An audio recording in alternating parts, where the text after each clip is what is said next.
everybody. This is Football Science. I am Coach Mike. That's right, and I'm here with the good old guy Shak here in the building. Let's go. Sarge reporting in as an incognito Redskins fan. All right, and so as you all can tell, we have a guest on us tonight, Shak. Man, hey man, tell us about yourself, man. Who are you? Hey, how's everybody doing? Now, first and foremost, I want to thank y'all for allowing me to come on your platform. We're gonna have some fun tonight. Now, first and foremost, y'all got me on the right show. I'm a diehard, born and raised Redskins / football team / Commander fan, and I'm gonna hold it. That's right. I'm gonna hold it down. Now, other than me being a diehard fan, I'm an retired Army vet. You know what I'm saying? I'm an author of 5 books. You know, I got a little bit going on, and I'm the host of the Journey of a Jackass podcast. You gotta watch it, guys. Everybody, look at the show, subscribe to it, watch it, watch all of his stuff. It definitely it'll make you laugh. Trust me. I've been watching your videos, man, and I have to pick myself off the floor. Your stories kill me, man. So you guys have got to check out his channel. I'm serious. Crack you up. Oh my gosh, they got me rolling. All right. Well, we got to get into, since we're all old school Redskins guys, we got to get a little pumped up. Hey, check this video out. The Beltway legend in the playoffs next Sunday.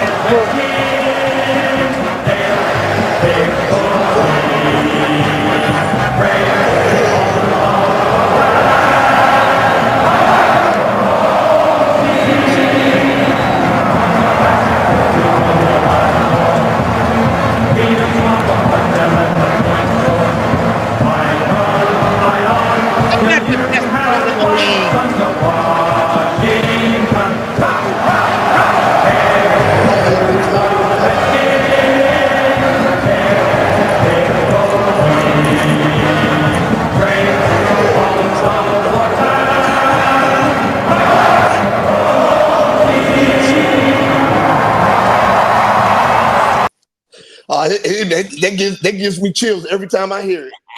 He was feeling the pain. You can feel it.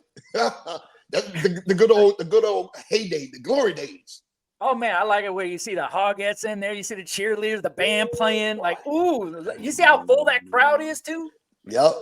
That was the point where there were more Skins fans in the building than the Cowboys fans. Now you go to it's about 50-50 if you go to a Cowboys Skins game now. And it's disappointing. Anymore, right, Shak?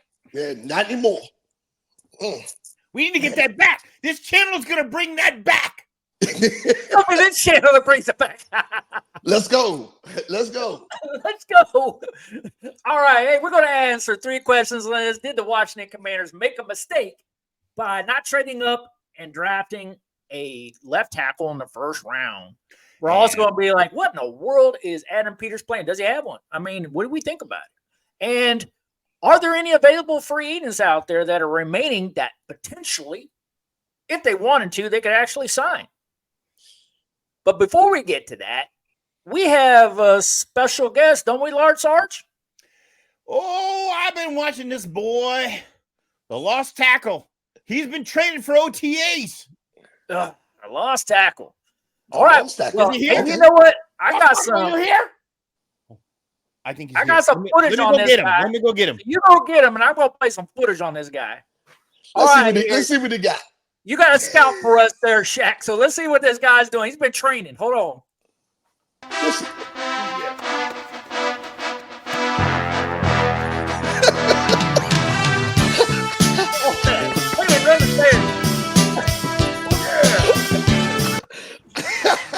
Oh my God, this is like too much, man. All right, so we are here to defend Jaden Daniels.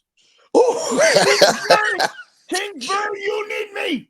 You need me. I'm ready. All right, Dak, take over this interview here, man. Now the lost tackle. I see that you were putting in the work, lifting the weight, and doing a little bit of cardio there. So, what makes you feel like you're qualified to protect our new franchise quarterback? Because I saw who they drafted, and they didn't have a belly as big as mine. Ain't nobody getting past this belly. got whip on that belly, I man. got hands, I got belly, and I got attitude. Well, I don't know. You might make the team. I'm not. Are you prepared for? Have you been going to the spring workouts? Or you? Oh no, I'm not ready yet. Not ready yet. 5 minutes and I was dead. I got to get my training game up. So, what kind of football experience do you have? What kind of, tell me. I played in grade school and I played in high school. Okay, But that's it. I didn't get to college. No college. So no Division I colleges looked at you to pick you up. Nah, I played in dirt yard on the gravel. I skinned my knees. I bled my teeth. I'm ready. I believe you. I do have a question for you. One more question for you though. So you have the receipt for it. I see you have the determination for it, right? So say you make the roster. You make the roster hypothetically because you look like you might make it. So if you make the roster, are you ready to start on day one? I'm ready to start day one. I'm ready to start day two. I'm ready to start day three. Jaden Daniels going to be protected. Ain't no one getting to that guy over my belly. So you 0 sacks allowed if you start. Not on my sacks. side. The right side, they need some help. Kingsbury needs some help over there. But my side is I got it covered. Okay. All right. Well, I mean, you sound qualified now. You make the roster. You make the 2024 roster. And you know the new Madden's going to come out. What would you give yourself as a Madden score? 92. 92. I need some hands work. I gotta work. I need coaching. I need Coach Man Mike to help me get my hands work better. My belly is worth 92. 92. I'm a monster. I mean, I'm after looking at that training video, I may give you a solid 63, 64 rating. I'm gonna get back to training right there. Shak, it's great talking to you, Coach Man Mike. Thank you. I'm gonna go back and do some more training. Yes. Yeah, you better get back to training. Get back to training. I believe in you. I believe in you. I'll get that guy about a -12 on his Madden rating. Oh, dear God, help me. I love that kid. He's sleeping on my couch. Yeah, what kind of Madden grade would you give him, Large Sarge? I'm doing everything I can. I'm trying, but you talk about attitude. That's the kind of spirit we need. We need them hogs back. We need the hogs back. I agree. Need the hogs back. That guy's got hog attitude. Oh, he okay. He definitely got hog. He definitely got hog. Oh my gosh. Yep. So anyway, what they did was they waited until the 3rd round to get instead of trading back up in the 1st round, which I really seriously thought that they were going to do. If you watch my earlier videos, my pre-draft videos, I had them trading up between pick 18 and 24, somewhere in that area, to get one of the top tier offensive tackles. Now, when Sims went to the Bengals at 18, I was like, uh-oh, there's only a couple left. And I was expecting we would trade in front of Dallas to get Guyton and not let it just fall to Dallas like they did. But we waited till the 3rd round to get TCU offensive lineman Brandon Colemen. So I want to ask Dad, what do you think about this guy? Well, I'm going to be honest with you. I don't think we have a problem with this in Washington. We bring these guys in that aren't born-bred tackles or guards or centers. We bring them in to fill in position because we feel like they can make the transition. And that does not work out for us at all. It never does. Agree. I agree. I'm telling you, it does not work out. Doesn't this boy only have 1 year college experience? No, he's got multiple years, but he only has one as a left tackle. One as a left tackle, right. He played right tackle mostly. So you're going to pick up Jaden Daniels and put a boy who's only got 1 year as a left tackle. Yep. And not and at TCU, we're not talking about an SEC school either. No, yeah. And yeah, so I don't know how he's going to do. I'm not too high on him. Like if anything, like you said, we should have gave up like maybe a third round pick, maybe give up the last 2 picks in the draft, a third round, and we should have went up. And like I said, for Shanu, could have got him. We could have went. There were guys that were there that were ready to go. This boy's big. He's Yeah. big. We ain't got the belly that the lost tackle has, but No. he's big. Yeah, lost tackle might be starting in front of this guy. And if you've got hand skills, then maybe they see something they're going to work with. But I got a recommendation. What's that? Kingsbury, you better get some leg braces for Daniels. Some knee braces. Yeah. He's going to get hit. I tell you, it scares me a little bit because it gives me kind of like a little bit of RG3 vibes. First of all, we're going to have to make sure Daniels, like I saw some footage on Daniels where he was trying to act like he was a running back and he was getting hit hard. Like you watch some of the film that you guys see out there on him. I should have had it for the cut up for tonight, but like I didn't. But he on purposely would like try to be like a running back and put his pads down and try to make a hit on somebody. Like, no, you need to slide at this level. And well, this thing right here, right? So he's going to have to adjust to the pace of the game because it's faster than college. He's definitely going to have to adjust to the pace of the game. But yeah, he does. They kept calling him Lamar Jackson 2.0. I'm like, no, man. Lamar Jackson is his own. He's his own beast. Now, the thing with Jaden Daniels, like you said, he don't know how to go down. Hey, he don't know how to slide, right? Not in his game. It's not in his game. And then I don't know how he is going to fit in Kingsbury's air raid offense.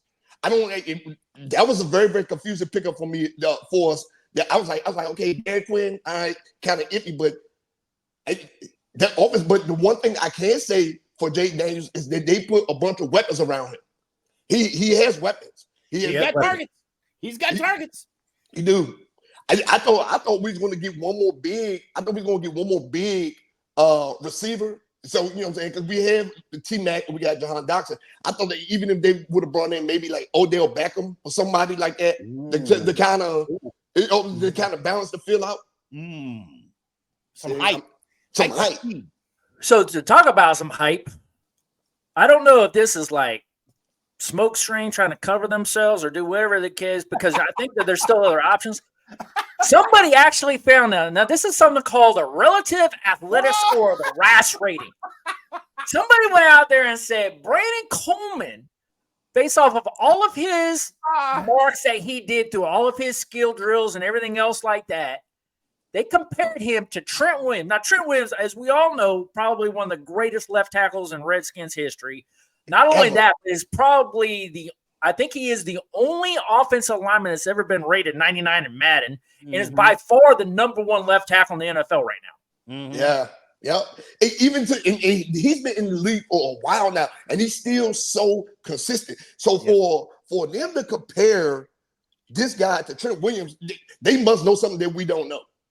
Because I don't believe it. Trent Williams. There's some crazy math going on here. But you think that like Coleman got a 9.7 to 9.5? Like, come on, man. It sounds like, you know what it sounds like to me? And I'm sorry, but it sounds like Dan Campbell doing that analytics when he should have used a kicker. Yeah. Should have used the kicker. Same old crazy analytics. Analytics. And play with a heart. Play with a skill. Yeah. I don't care about this RAS score. Show me what he can do. Yeah, and then again with them not being in the position he was naturally trained to play in Kingsbury's offense, I don't know. I like this one is difficult, but them comparing him to Trent Williams, when we talk about a guy that's been he's been a Pro Bowler since he's been in the league. Oh my gosh, for sure. Is it a justification or is it a processation? What is it? I'm not a hater. I'm not a hater. I wish this kid the best of luck, but he's going up against a lost OT. Yeah. That boy's is motivated. That motivation is 90% of what this kid's got. So we'll see, but I am praying. I wonder what the lost OT's RAS rating is. Knows something that we don't, and this kid is awesome. I'm hoping. Agreed. Because Jaden Daniels' life depends on it. Oh, my God. And we all know that left tackle is one of the most important positions, or you know what I'm saying, the blind side. You start back there on the left tackle and left guard, man. I think it's number 2 behind a quarterback. You know, you got to have a left tackle. Man, listen, he get popped a couple times. And that's gonna be that's a concern. Like I said, he don't like Jay Daniels don't like to go down. He's still, you know, and then I do not understand why they did not pick up tackle. Even in off season, they were fantastic. They've been doing fantastic work with the free agents and stuff. But why not go after a left tackle when you know our line has been beat up for like the last 3-4 years? They need to get Bakhtiari. If they get Bakhtiari, he's healthy. They need to sign him to a 1-year deal. I don't care what he wants. Get Bakhtiari. Otherwise, Jaden Daniels is dead. He's RG3 all over again. It is running for his life.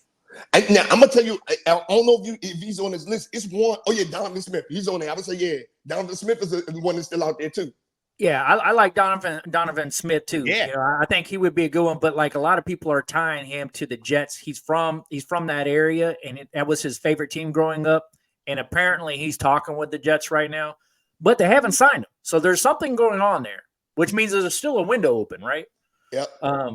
You know, I would say if you are looking at Bakhtiari, yeah, okay, bring him in. Let your medical staff look at him. I would do some X-rays on him, but like MRIs, make sure his knees is all right.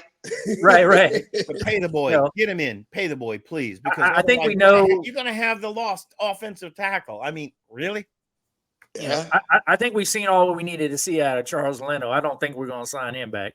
No, they let him walk for a reason. And then I thought he was supposed to be going to the Jets. The Jets, I guess he went up to this like, no, we don't want you. Didn't like it. Didn't like it. So maybe they try to bring him up there to talk down their price with Donovan Smith a little bit. But I have a feeling, you know, that may have been it. That may have been right. It. But I probably see Donovan Smith, you know, going to the Jets. If they don't, man, like if we're not sending a jet over there to go get him, like I don't know. But my problem is that there is nobody connected to the Commanders right now. Yeah, and that is a problem. That is a problem. Like if you think about it, one of the big we've addressed everything. We've addressed our secondary issues. We've addressed our linebacker issues, bringing in Bobby Wagner and you know what I'm saying. Now Jamie Davis has a mentor. We brought Luvu in. We addressed that. You know what I'm saying? Yep. We addressed that. The defensive line is solid. We let Chase Young and Montez Sweat, which I don't know why they let Montez Sweat walk. No. But I don't know. I love you, Shaq. Yes. We've been fighting about this all year. We could not believe that move. We actually talk about that every Commanders edition. We talk about Montez Sweat. Every Commanders edition. Like, it was the stupidest move ever. He went, now listen, the Chicago Bears defense only had 6 sacks when he got there. He played 6-7 games. They had like 8 sacks. Came up there and had more sacks than the whole defense had. Why would you let that kind of person walk away? He was beasting. Figure it out. Coach Mad Mike and I have been talking about it. We're like, what the hell was Rivera thinking? Killing both his bookends. Yep. Yeah. In the middle of the season. And Chase Young, okay, he takes plays off and stuff like that. We've all watched him. He didn't. When I say this to people all the time, and I can go back to my Facebook post to show you, I said, this guy is not going to make it. He's like, why did we waste a first-round pick on Chase Young when we could have got our franchise quarterback in that draft? That's right, we could have. There was a lot of good quarterbacks that went after him, and we could have gotten any of them. Yep. Because you know what? San Francisco picked him up, and you know what? They let him go. They let him go. What does that tell you? Hey. But Sweat, different story. Different story. Chicago signed him quick to a 4-year deal, man, and they were like, let's lock him up. Like, oh yeah. Yep. and the thing with Montez Sweat though is like, I was like, man, he reminded me of Charles Mann. If that makes sense. He reminded me of Charles Mann. You know what I'm saying? Holmes. Yeah. Yeah. It was just, man, he was such a beast. But now back to our line, like we're not addressing our line, and then we're gonna have guys like Montez Sweat on the other side of the ball that just got paid, that's gonna be out there hungry, and then we got the young rookie quarterback with no protection up there. Like I don't understand the logic in that. Even though Dan Quinn is a defensive minded guy, he had to know in his mind that this was a dumb decision not to address that. Yeah, and that's the one that I think baffles all of us, right? Because let's just say for instance that Coleman's good. That doesn't mean you're really ready to go up against a Montez Sweat coming off the edge, or any of the top-rated defensive ends around the league. Exactly. I mean, you might think you're good, but he's gonna go through some growing pains. Like, you're in the NFL, you're not at TCU at some sub-Division I school anymore. Like, and every one of those pains is a sack. Huh? I said every one of those pains is a sack, and a sack is a possible injury. And one of another issue that I take with them not addressing the line, right? If Jaden Daniels does get hurt, I have no faith in Mariota. Zero. Like none. Why we picked him up? Because he's a scrambling quarterback, and that's the kind of quarterbacks that Cliff likes. But he's not the solution. He's not. I would have kept Sam Howell. Come on, man. Come on. Shaq, what's your opinion? Why did they trade Howell? Why? I just want to know. I want to hear your opinion. Well, see, my thing was, right, they traded Sam Howell, won all the interceptions, but he did not have a time. Sam Howell, he needed to sit behind a real solid veteran quarterback because his pocket presence wasn't there, stuff like that. So when Jacoby Brissett, they should let Jacoby Brissett start. Let Sam Howell watch. Watch, man. Look. In one game last year, Sam Howell got benched. Jacoby Brissett came in and threw 2 touchdowns, like right back to back. So they should have let Sam Howell sit, But they just like, oh, it's his time because he had that one good game against Dallas. Stuff to like me, that. it looked like Vera was already checked out, so he wasn't even thinking. Yep. So they should have made that change a lot earlier. Yeah. I saw Sam Howell as a very good quarterback, better than average.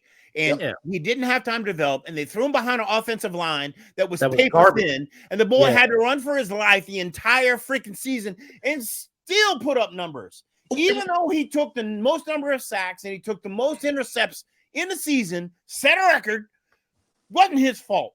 He was never given the opportunity to really show what he could do. And I saw in him pocket presence. I saw in him reading the field. He just didn't have time. He just didn't have time. Like, you could see him making his levels of progression.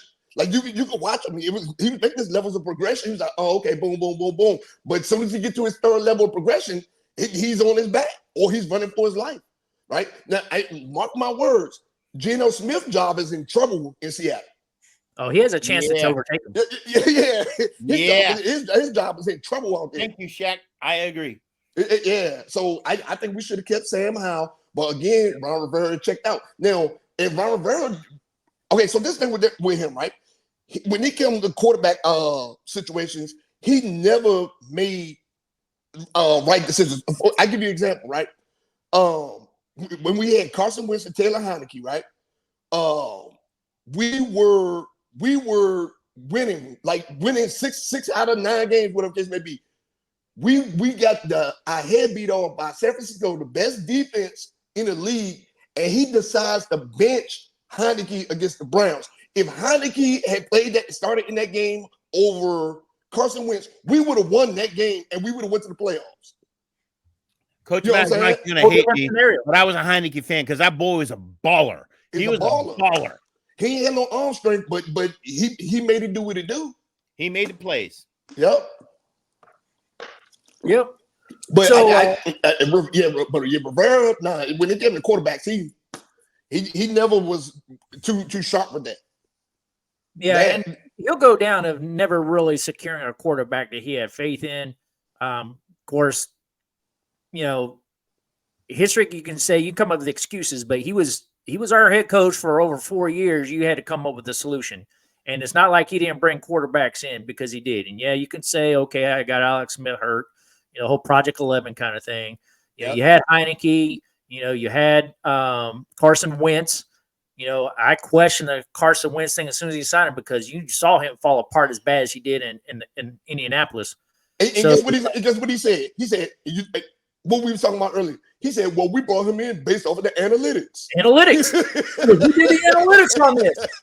But he was defending himself like we were following analytics. I remember that interview. Like crazy. He said, I'm going to defend my guy. Analytics say he was the guy for the job. Yeah. You need to throw your analytics in the trash can, man, because those definitely are garbage. So anyway, Darrell Green. Let's get on to Darrell Green. Darrell Green, finally, like we talked about this last week too. Darrell Green's number, like, oh my God, this is so long overdue. I'm so disgusted how long it's taken. Yep. Darrell Green went to the Hall of Fame in 2008. Nobody else has worn his number since then. But it's taken us this long. We finally decide this year we're going to retire this guy's number. What's going on with that? Help me out. Now, my thing is right here, right? And he was part of a winning dynasty. He had a long, terrific career, right? Maybe it was him. They said, "No, I'm not." Super Bowl ring. Yeah, maybe it was him. It's like, I don't want y'all retiring my jersey for this garbage team in that garbage stadium. They need to be torn down. Like, why? I don't want my jersey in there. Like, I don't know. Darrell Green's not only a consummate professional and an elite Hall of Famer. Yep, he's a good guy. I will tell you, he is my favorite. He is my favorite Redskin of all time. I still remember him pulling Tootsie Rolls out of his sock. Oh yeah, yep, I remember that. And everybody be like, "Was that in a Dallas game?"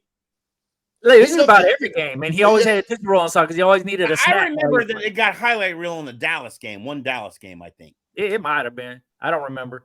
But, like, I just know, like, I just, like, this guy's just too freaking cool. Yeah. He played for 20 years, man. 20 years. 20 years. He outlasted everybody. I remember we had the posse. He outlasted them. He outlasted Doug Williams, Mark Rippon. He outlasted all of them. When the hell does a cornerback ever go 20 years? What other corner? We got to do some stats, Coach Mad Mike, and figure out, did any other quarterback in NFL history do 20?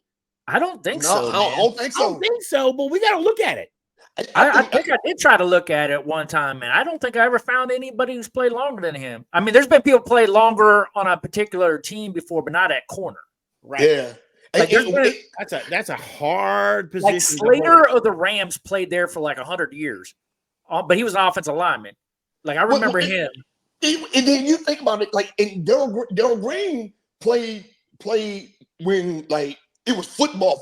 Like, he actually had to hit people and stuff like that. So for him to maintain, and then he barely missed games. Darrell Green barely missed games. There went no hip slot tackle rule. Yeah. Oh, man. So you guys have got to check this film out, man.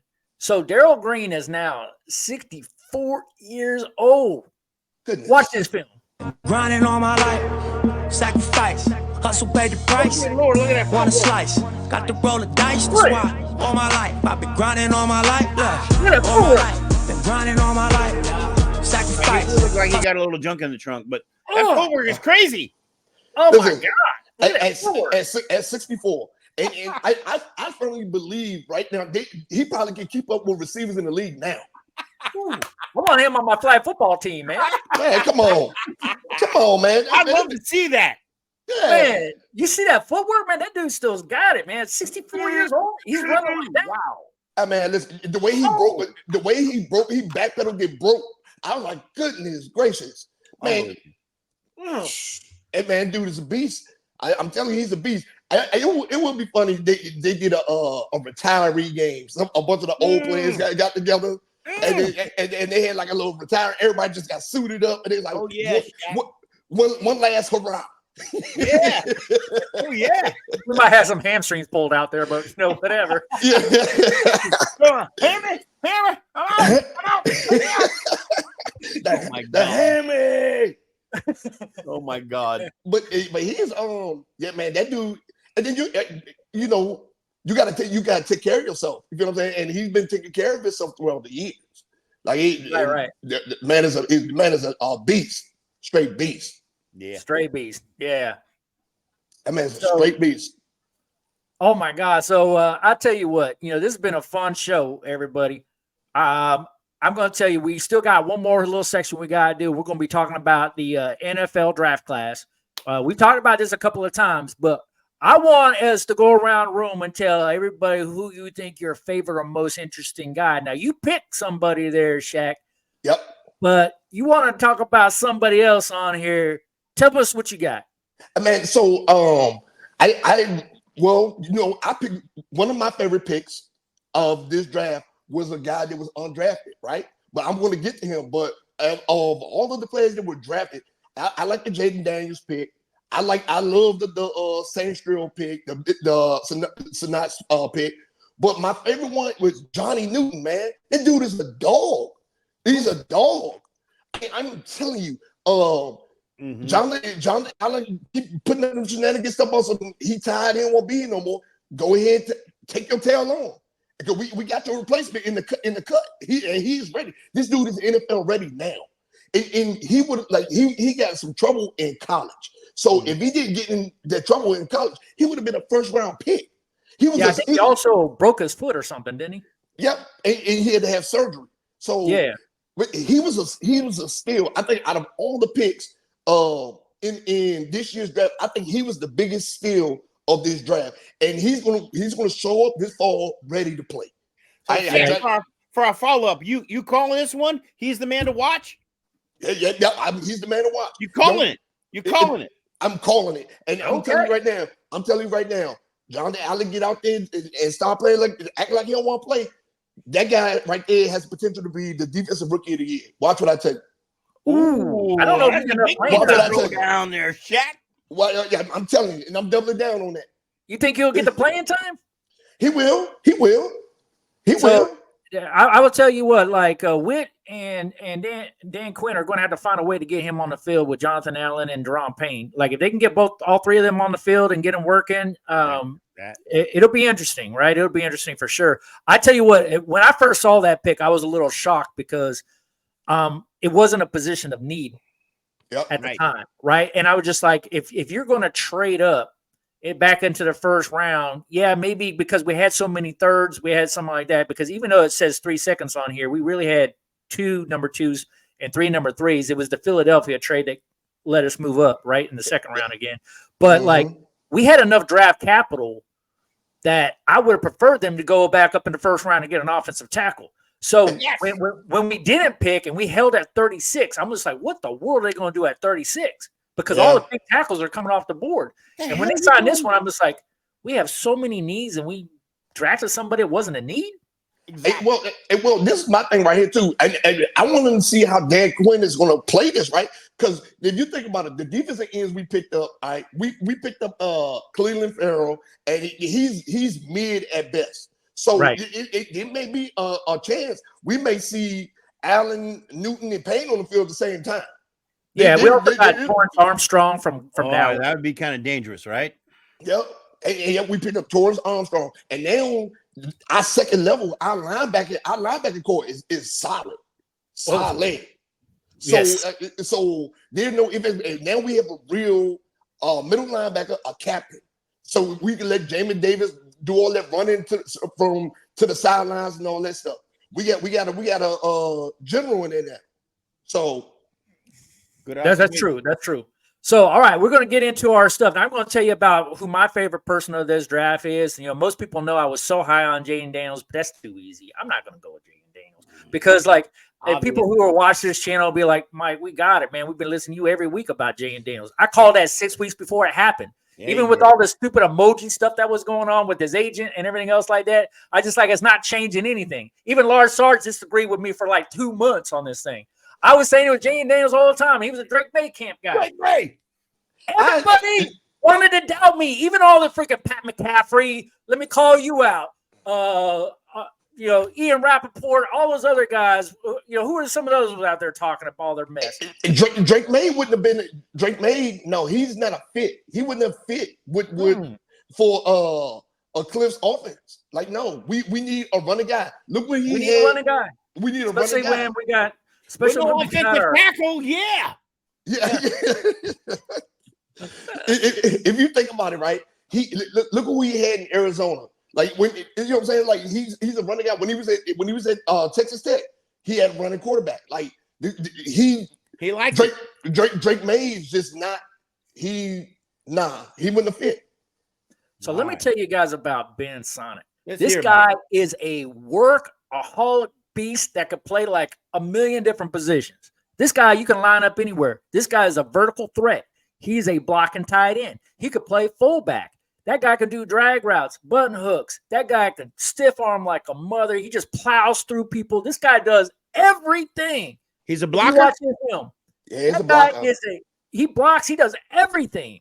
Like, I think that this is going to be one that people might like. He slides under the radar because you're talking about like, Newton.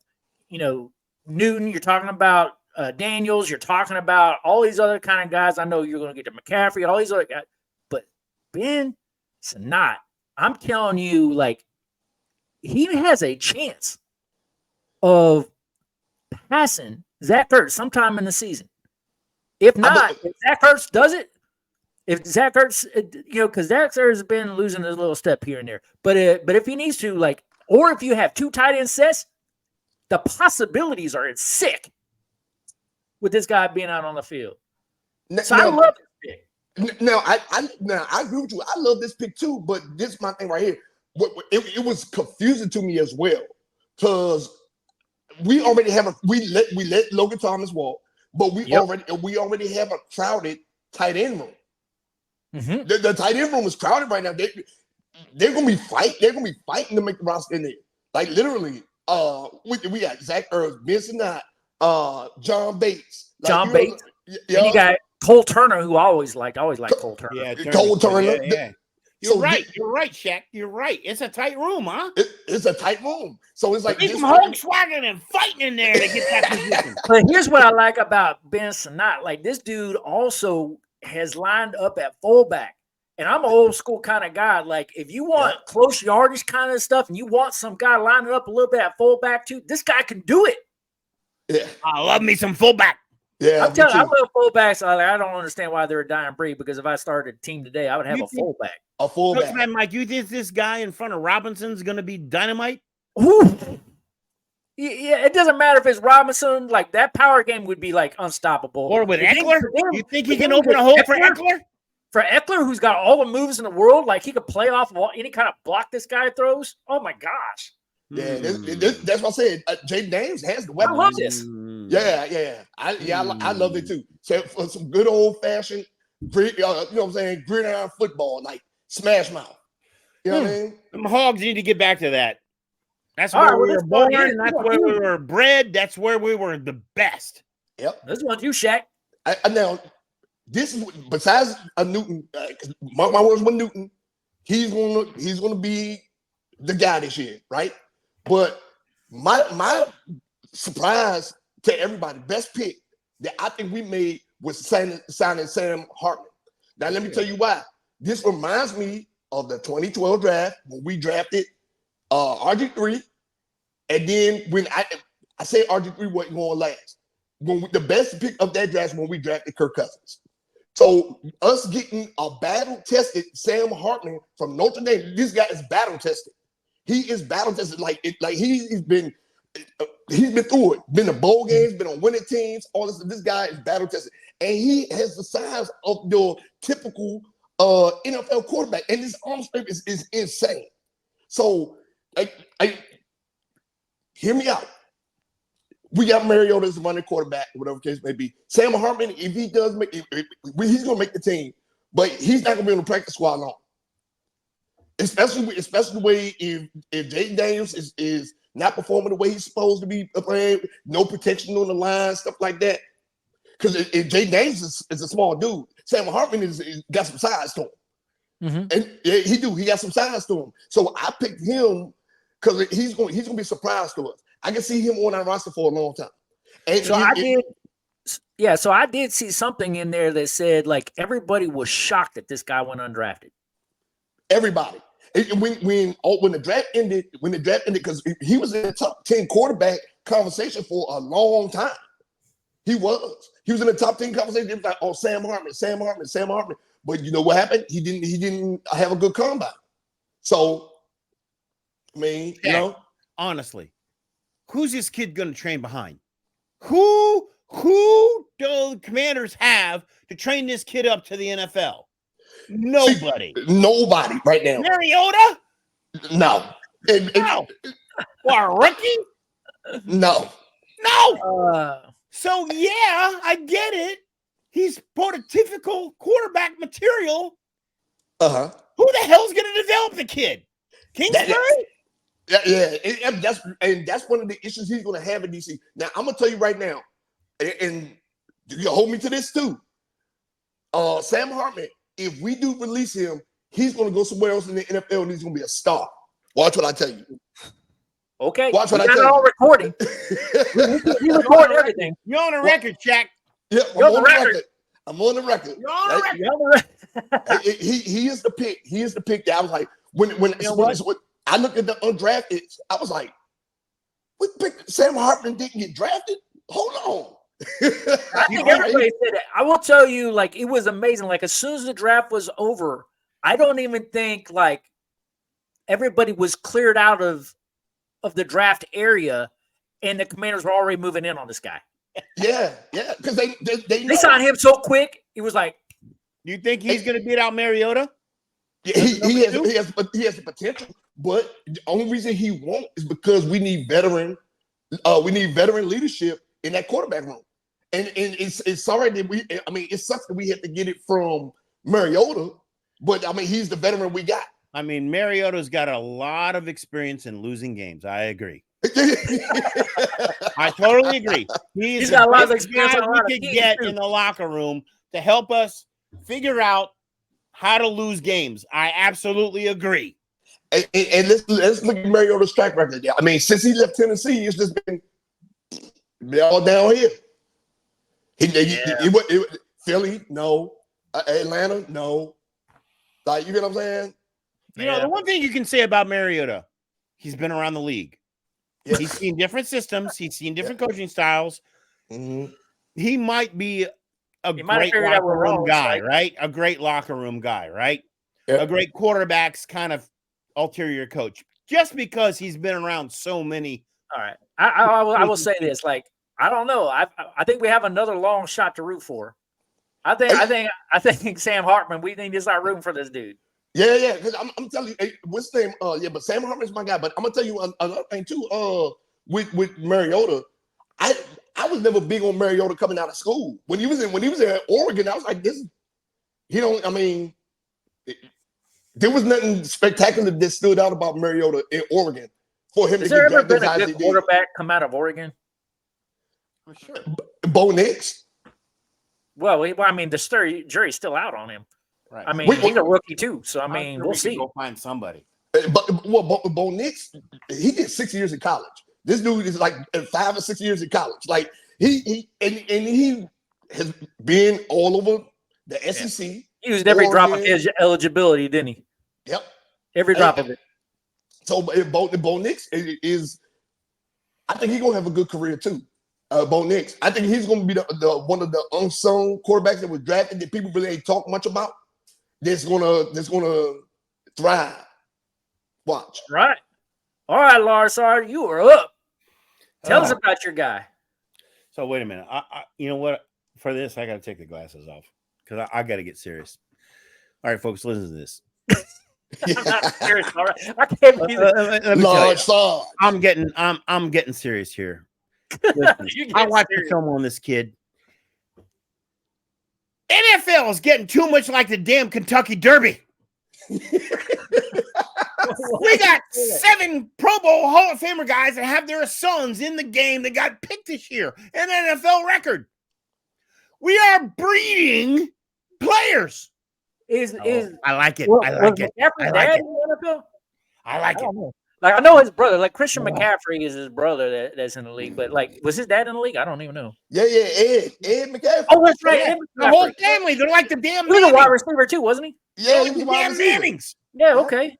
So nepotism. It's in the blood. It's in the blood. I love this pick. We 6'2", 195, vertical threat.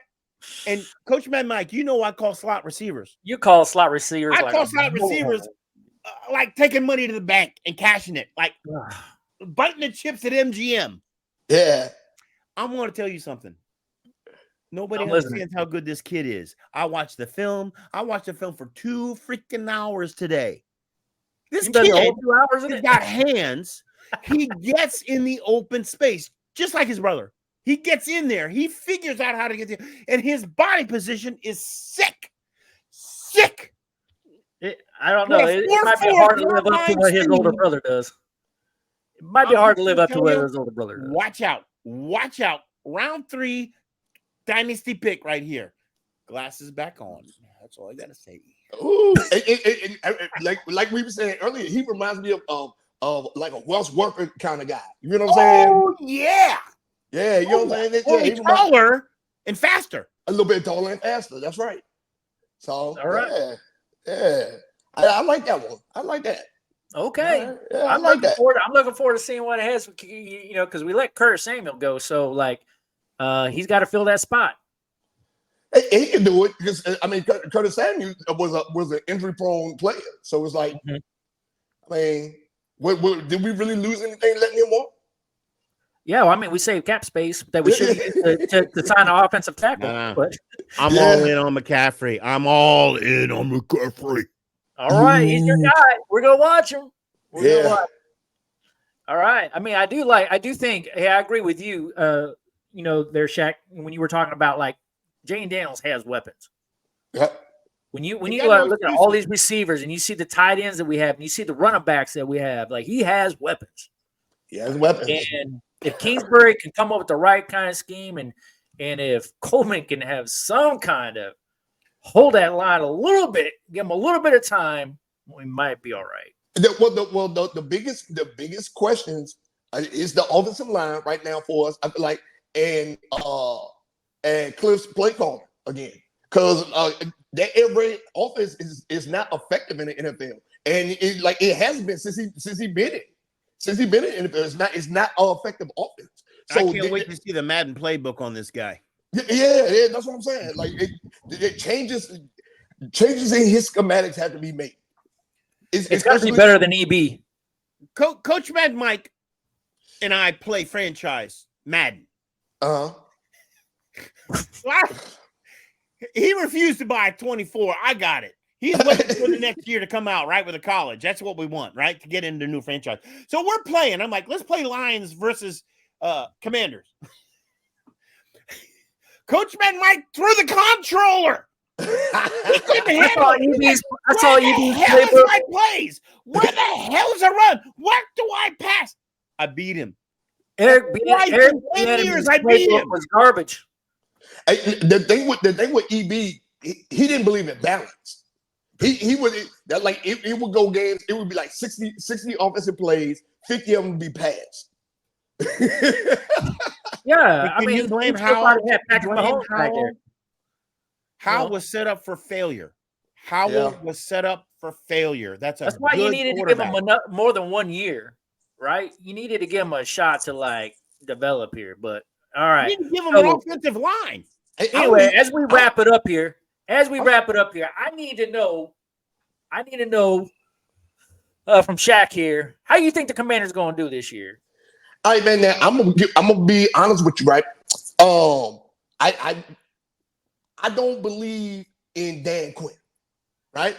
Dan Quinn has not shown me enough as a coach that make me want to jump out and say we're going to win 11 or 12 games. So with all the free agents assignments that we brought in, the excellent draft class that we brought in, stuff like that, I'm Kingsbury's play calling and Dan Quinn as a head coach are still problems to me. So I firmly believe that we're going to go 8-9 this year. 8-9. That would be an improvement. It's an improvement. And I think that's a fair assessment too, right? So you show improvement. You've had your draft class. You start implementing your schemes, but you don't expect everything to gel year one. Yep. Right? It's probably going to take more than a year. We're probably on a 3-year rebuilding kind of campaign. But if we can improve year to year, okay. Right? We can't expect Texas. But that's the thing right there. So a lot of these players that we brought in we're trying to build a win now team though. Look at a lot of these players that we brought in are on 1-year contracts. That's true. So like we're essentially trying to put ourselves in a position where we're win now. I just don't have the confidence in the coaching. Mm. You know, I do agree with you with Dan Quinn, because there's 2 games about Dan Quinn that always resonate in my mind that bother me about Dan Quinn. That's the reason why I wasn't happy about the signing either. Plus, I didn't really want a Cowboy in here, but kind of like the U.S. Army World War II hiring Hitler to replace Patton, right? Yeah, you don't do that. You know, I mean, the enemy. And not only that, but he brought enemy with him, right? He brought Witt with him. He brought like 5 players with him. It's just like, you know, the Cowboys, like, we're not trying to be them. Like, they're our enemy. We don't know. I feel dirty about it. But anyway. And they gave, you know, the games that you say stand up now, he brought those players with him. He brought Joe Witt with him. But this is still the same defensive coordinator that gave him 40 points to Green Bay in the playoffs. Yeah. That's where I was going. That's one of the games. Because when I'm watching that game, what I did not see the whole second half, like, he's getting his butt kicked. I didn't see him make any adjustments. It's like he was fine with it. Like, all right, it is what it is. We're just going to take this one. Yep. I don't want a coach like that. I want to see you out there jumping on somebody, making an adjustment. I want to see that it's clear that you're making some kind of adjustment on the field, or you're pulling somebody out, or you're making some kind of move to say, you know what? You know, we're trying to win a football game here. Yeah. My job's on the line. You better put your ass in there. The other one you have to go back a little bit in history on was when Dan Quinn was the head coach of Atlanta Falcons in the Super Bowl, and he was up by 17 points, and he just got his butt freaking kicked. Yep. Ooh. I'm about to say that was the second game. I knew you was gonna say that. That was the second game too. And I was like, analysis. Yeah. And he didn't make any adjustments in that one too. But when he started getting his butt kicked, he was just like, "Nope, I'm going to try to milk the clock a little." He got paralysis of analysis.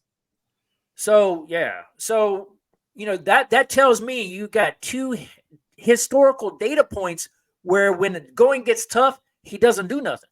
Yeah. Yeah. And Mike, that's why you're the coach. That's why you're the coach. That's why I'm mad. That's why I'm coaching.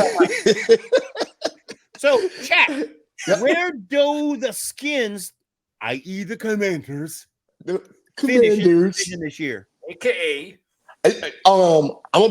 Dallas haven't made any improvements. The Giants, it's up in the air right now. They're going to be. It's going to be a quarterback battle up there. They didn't make any real improvements in their key skill positions. So the Eagles are going to be a force, especially after that Saquon Barkley pickup. So I got us finish in second. Me too. Yeah, I got us finish in second. Yeah. I think they're a strong second, actually. Strong second, yeah. They're gonna kill Dallas this year. The Giants ain't got nothing. They're gonna kill the Giants, and they're gonna lose to Philly. We got a claw scratching chance of trying to make it into the playoffs, or we'll just miss it, right? Well, it depends on the strength. We could make it, but it depends on the strength of the NFC South. I'm gonna tell you why. Because that team, that conference has had a whole bunch of losing teams for a long time.